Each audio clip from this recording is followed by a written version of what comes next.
Madras high court में एक याचिका आई जिसमें कहा गया था कि तमिलनाडु में पेरियार की मूर्तियों के नीचे जो बातें लिखी हुई है वो आपत्तिजनक है और लोगों की धार्मिक भावनाओं को ठेस पहुंचाती है, इसलिए उन्हें हटाया जाना चाहिए। याचिका को खारिज करते हुए हाईकोर्ट ने कहा कि ये रोड वेंकट रामास्वामी पेरियार जो कहते थे उस पर विश्वास रखते थे, इसलिए उनके शब्दों को उनकी मूर्तियों के पेडिस्टल पर लिखवाना गलत नहीं है।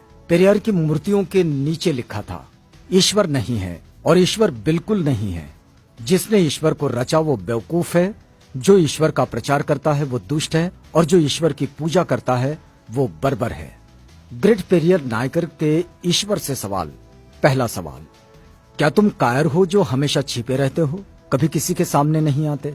दूसरा सवाल, क्या तुम खुशामद परस्त हो जो लोगों से दिन रात पूजा अर्चना करवाते हो? तीसरा सवाल, क्या तुम हमेशा भूखे रहते हो जो लोगों से मिठाई, दूध, घी आदि लेते रहते हो? चौथा सवाल, क्या तुम मांसाहारी हो जो लोगों से निर्बल पशुओं के बलि मांगते हो? पांचवा सवाल, क्या तुम सोने के व्यापारी हो जो मंदिरों में लाखों टन सोना दबाए बैठे हो? छठा सवाल, क्या तुम व्यभिचारी हो जो मंदिरों में देवदासियां रखते हो? सातवां सवाल, क्या तुम कमजोर हो जो हर रोज होने वाले बलात्कारों को नहीं रोक पाते?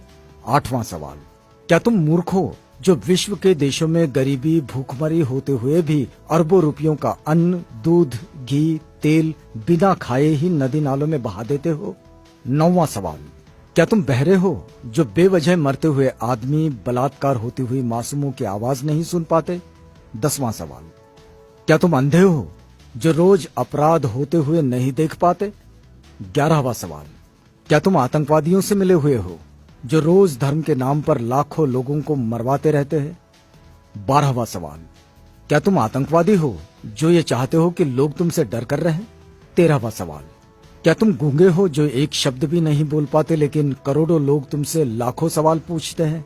14वां सवाल, क्या तुम भ्रष्टाचारी हो जो गरीबों को कभी कुछ नहीं देते जबकि गरीब पशुवत काम करके कमाए गए पैसों का कतरा कतरा तुम्हारे ऊपर न्यौछावर कर देते हैं? 15वां सवाल, क्या तुम मूर्ख हो कि हम जैसे नास्तिकों को पैदा किया जो तुम्हें खरी खोटी सुनाते रहते हैं और तुम्हारे अस्तित्व को ही नकारते हैं?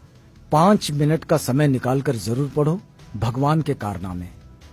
नास्तिक होना कोई आसान नहीं। कोई भी नासमझ इंसान ईश्वर के अस्तित्व को मानकर फ्री हो जाता है, उसके लिए उसे बुद्धि की जरूरत नहीं होती, लेकिन नास्तिक होने के लिए दृढ़ विश्वास और साहस की जरूरत होती है। ऐसी योग्यता उन लोगों के पास होती है जिनके पास प्रखर तर्क बुद्धि होती है। अंधश्रद्धा ऐसा केमिकल है जो इंसान को मूर्ख बनाने में काम आता है। पेरियार E.V. रामास्वामी। आप देख सकते हैं हिंदू धर्म का विचित्र इतिहास। पेरियार लिखते हैं, मंदोदरी मेंढकी से पैदा हुई थी, श्रृंगी ऋषि हिरनी से पैदा हुए थे, सीता मटकी से पैदा हुई थी, गणेश अपनी मां के मैल से पैदा हुए थे, हनुमान के पिता पवन कान से पैदा हुए थे, हनुमान का पुत्र मकरध्वज था जो मछली के मुख से पैदा हुआ था, मनु सूर्य के पुत्र थे, उनको छींक आने पर एक लड़का नाक से पैदा हुआ था, राजा दशरथ की 3 रानियों के 4 पुत्र जो फलों की खीर खाने से पैदा हुए थे, सूर्य कर्ण का पिता था। भला सूर्य संतान कैसे पैदा कर सकता है? वो तो आग का गोला है। ब्रह्मा ने तो 4 वर्ण यहां वहां से निकाले, हद है। अछूत का बनाया हुआ चमड़े का ढोल मंदिर में बजाने से मंदिर अपवित्र नहीं होता। अछूत मंदिर में चला जाए तो मंदिर अपवित्र हो जाता है। उन्हें इस बात से कोई मतलब नहीं कि ढोल किस जानवर की चमड़ी से बना है। उनके लिए मरे हुए जानवर की चमड़ी पवित्र है पर जिंदा अछूत अपवित्र। लानत है ऐसे धर्म पर। बुद्धिजीवी प्रकाश डालें, दिमाग की बत्ती जलाओ, अंधविश्वास भगाओ। यदि पूजा पाठ करने से ही बुद्धि और शिक्षा आती तो पंडों की औलादें ही विश्व में वैज्ञानिक, डॉक्टर, इंजीनियर होते।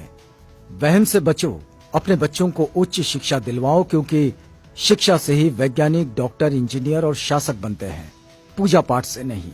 अतः वहम का कोई इलाज नहीं है और शिक्षा का कोई जवाब नहीं है। शिक्षित बनो, संगठित रहो, संघर्ष करो।